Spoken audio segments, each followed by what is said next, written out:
Bienvenue dans cette illustration de prise de position en fonction de l'analyse chartiste sur un petit portefeuille que nous allons nous fabriquer, un petit portefeuille de crypto-monnaies.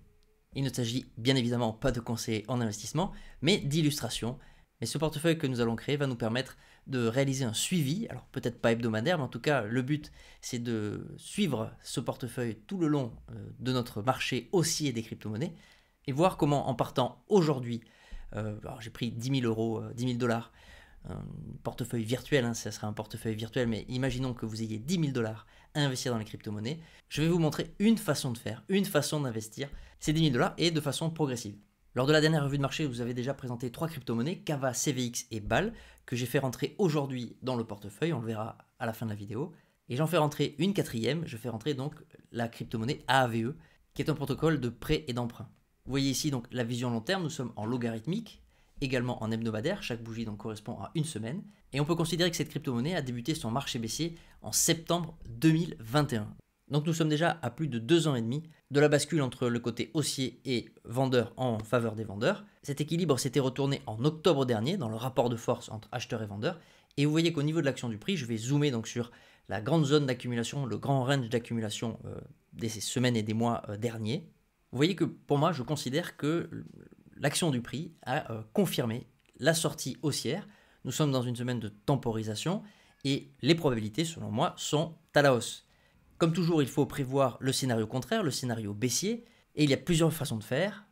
Soit, et c'est la solution que j'ai choisie pour le portefeuille, on investit par exemple, vous investissez 1 000 euros, donc 10% de votre portefeuille, en acceptant un risque intégral, c'est-à-dire que si la position va à zéro, vous avez perdu vos 1 000 euros, mais donc votre risque est de 1 000 euros. Sur notre portefeuille de 10 000, il est de 10%. Donc sur chaque position, nous risquerons quand même 10% de notre portefeuille. C'est un portefeuille à haut risque. N'imitez pas, s'il vous plaît, sans envisager les risques à votre niveau, car nous avons tous une tolérance au risque différente, et donc vous devez prendre vos propres décisions. Je le répéterai toujours et jamais assez. Ne copiez pas, décidez vous-même. La deuxième méthode est de calibrer son risque en fonction de son point d'entrée, qui serait le même aujourd'hui, mais avec un point de sortie différent. Et pour cela, il faudrait positionner un stop loss. Sur TradingView, c'est illustré par ce petit outil. Et donc, si nous rentrions à 124 dollars par AAV, nous pourrions envisager par exemple un stop loss autour des 72-70 dollars. Mais évidemment, ce point de sortie peut être mobilisable et on pourrait le mettre au-dessus du plus bas local, en sachant que vous l'avez vu au tout début de la vidéo. Ce token a plusieurs années de vie, il a beaucoup d'antécédents et il vient de très très bas. Il a déjà performé lors du dernier bull run de façon exceptionnelle. Et donc, en fonction, encore une fois, de votre tolérance au risque, de comment vous percevez ce projet, de la taille de votre position, vous pouvez déplacer votre stop loss en fonction du scénario que vous souhaitez. Vous voyez donc qu'il y a plusieurs façons de faire, plusieurs options pour un même trade, pour une même position. Et si vous faites ceci, ce qui sera important, c'est de comprendre le ratio risque-récompense. Je risque 1 pour gagner, donc ici, si on va vers le haut, 5,44. Donc si le 1 est 100, vous risquez 100 pour gagner peut-être 544 dollars ou euros. Si l'on ne met pas de stop loss comme nous allons le faire pour le petit portefeuille, ce qui est important, c'est de regarder le pourcentage de gain d'espérance. Alors en fonction de là où on compte sortir ou de notre cible théorique, on peut viser soit les anciens plus hauts, soit on peut viser au-dessus évidemment. Et donc en fonction de ce point-là, de cette cible, votre pourcentage de gain sera différent. 100% on fait x2 et donc à chaque fois qu'on ajoute 100% de croissance, il faut ajouter 1, c'est-à-dire 100% c'est x2, 200% c'est x3, etc. Donc là, 624%, ça serait multiplié par plus de fois 7 notre position. Donc comme nous avons mis 1000 euros, si nous vendions, à la fin de notre marché haussier, souhaitons-le nous, nous vendons nos AAV à 980 dollars, et bien nos 1000 euros vaudront plus de 7000 euros, ce qui fera un joli bénéfice. Le même raisonnement s'applique donc avec le token Kava. Je vous mets en fiche la dernière revue de marché où je présente un peu plus les descriptions techniques graphiques de cet actif. Et vous voyez, je rentre ici aujourd'hui. On peut considérer que c'est un retest.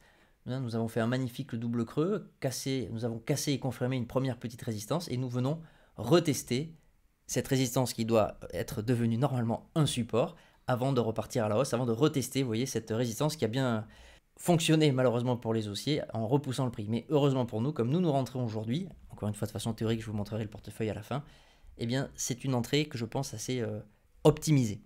J'ai mis un exemple de trade ici, pareil, avec un stop loss positionné autour des 0,50. D'autres plus agressifs pourraient positionner leur stop loss par exemple ici. Et de la même façon, en fonction de ce que vous risquerez, donc en fonction de votre unité de risque, si vous risquez 100 $ ici, eh bien vous aurez plus de chances de les multiplier. Par contre, la possibilité de vous faire de vous faire déclencher le stop loss par une mèche scélérate augmente évidemment. Plus on positionne des stop loss serrés, plus il y a de chances que le marché vienne le chercher, mais plus on est exposé hautement, on va dire, plus le risque est grand et donc plus l'espérance de gain est grande. Il faut donc définir votre niveau de risque en fonction de votre tolérance, mais également en fonction de la position, en fonction de l'actif, en fonction de sa volatilité. Et c'est là que l'analyse chartiste est un outil indispensable, car sans ça, on ne peut pas, à part de faire comme nous faisons à titre expérimental, c'est-à-dire de positionner une somme, ici 1000 € et de ne pas mettre de stop loss. Si on veut mettre un stop loss, il faut absolument regarder l'action du prix et essayer d'en définir des zones qui semblent intouchables. Disons que si on se positionne ici, vous comprenez bien qu'on se sent plus en confiance. La force vendeuse qu'il faut pour casser en fait tout ce support, il faut se représenter ici que les baleines, ce qu'on appelle les gros players, ceux qui ont un capital assez grand, ont ici accumulé tout le cava possible.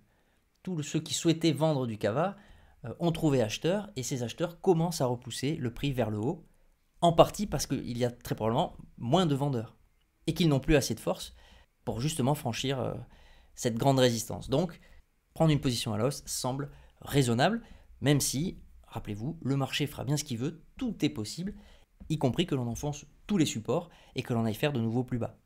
Je vous montre ici CVX, je reprécise que vous voyez, j'ai sélectionné à chaque fois des actifs dont le RSI, c'est le rapport de force entre acheteurs et vendeurs, c'est un indicateur de momentum, vient de basculer récemment du côté des acheteurs, rendant plus probable la poursuite à la hausse.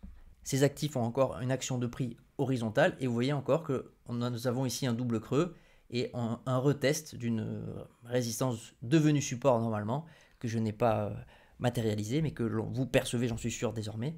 Et donc, nous, on a mis 1000 € sans stop loss, mais un autre exemple, vous pouvez le mettre dessous. Des plus agressifs iraient coller ici ou ici. C'est la même logique pour tous les actifs. Pareil pour Balancer, vous voyez que lui aussi, il a démarré son bear market en mai 2021, on est bientôt à 3 ans, d'une baisse longue et douloureuse avant donc une latéralisation et peut-être un retournement. Durera pas. Je vous laisse me dire ce que vous en pensez dans les commentaires. Et donc, je nous ai créé un petit portefeuille virtuel sur CoinGecko.